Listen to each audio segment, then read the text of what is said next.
Hello there, I'm Egil Thorson and I'm a warrior. I am a scop, runecaster and a bit of a history geek. Today we're going to be talking about Viking saxes.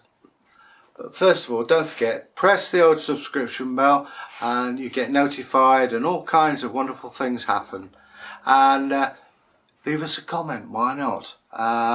That way we will answer your questions and queries, and any additional information is also useful. Okay, that said, when you think of Vikings, you think of Vikings carrying this, which is a sword. To be honest with you, that wasn't really a common weapon at all. So I'll just put this down.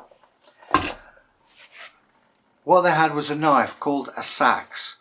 I think it's worth mentioning that the word sax means knife, and it's Anglo-Saxon in origin. So the Anglo-Saxons were the English knife people. They came in various sizes. The most common size would be, well, this would be the smallest one. This is not a child's knife. It's actually useful for cutting stuff, and this one is a pattern welded. That means that the metals are made of rods of iron twisted with a steel outer core, so it's both flexible and maintains a sharp edge.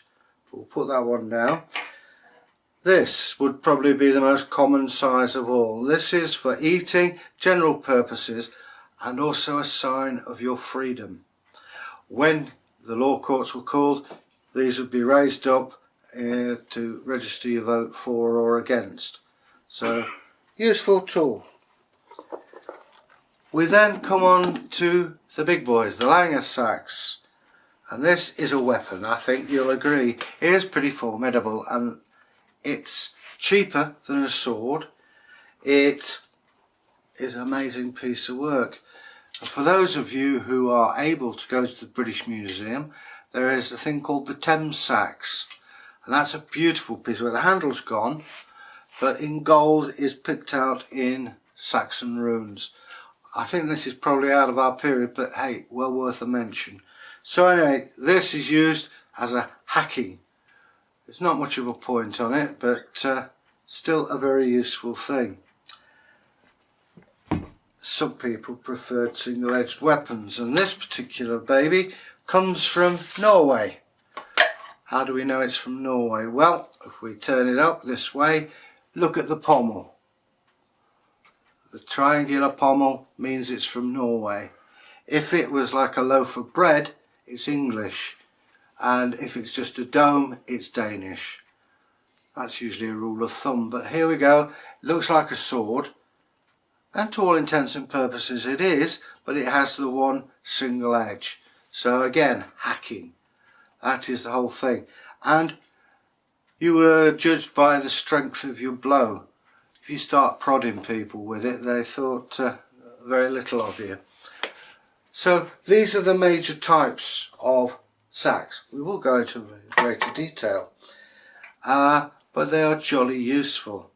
Even one as little as this would be quite high status. You think, oh, it's all little, what does it matter? Well, where do you get metal from? Today you'd go to, I don't know, a steel yard or you'd salvage a piece from a motor car or something like that. But to make steel that's useful, you've got a lot of work. You have to find this stone called bog iron. It's very brown, rusty colour. You then break it up. You then heat it up. From that you scrape off the residue that's called slag. Then you have to form the rods. Once you've formed iron rods, that's your iron part. So steel, you heat it up, and it's the carbon that's in that particular iron that makes steel.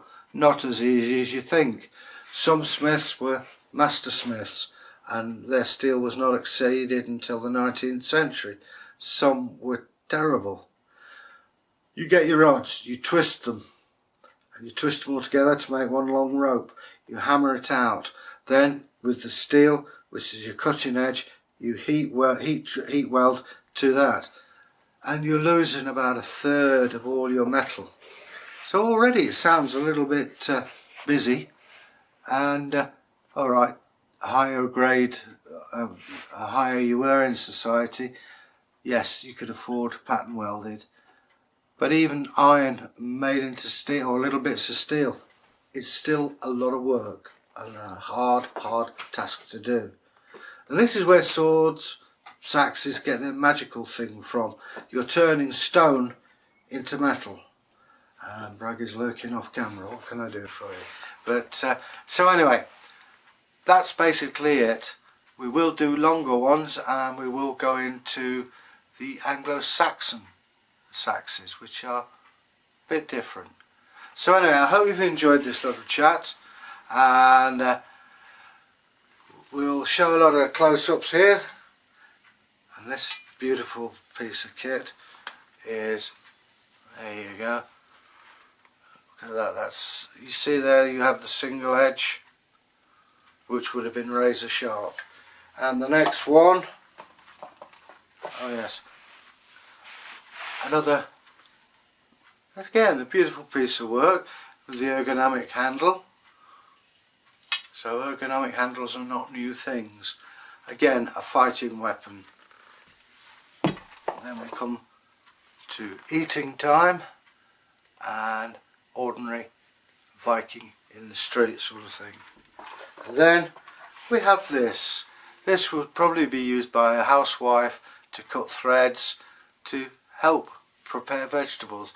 I know it's small, but it's very effective. Anyway, we will be featuring a video later on with a Viking long sax in combat. And guess who's going to be the dummy who's going to get beaten? Guessed right, it's going to be me. So while I get this one in and book my hospital bed, we shall say ta-ta. But like I say, don't forget to subscribe. We'll get in contact to be able to tell you things in advance of what's happening, and leave us a comment. And if you have an opinion, please leave that as well. We're always happy to hear from you. So until we meet again, bye, farewell.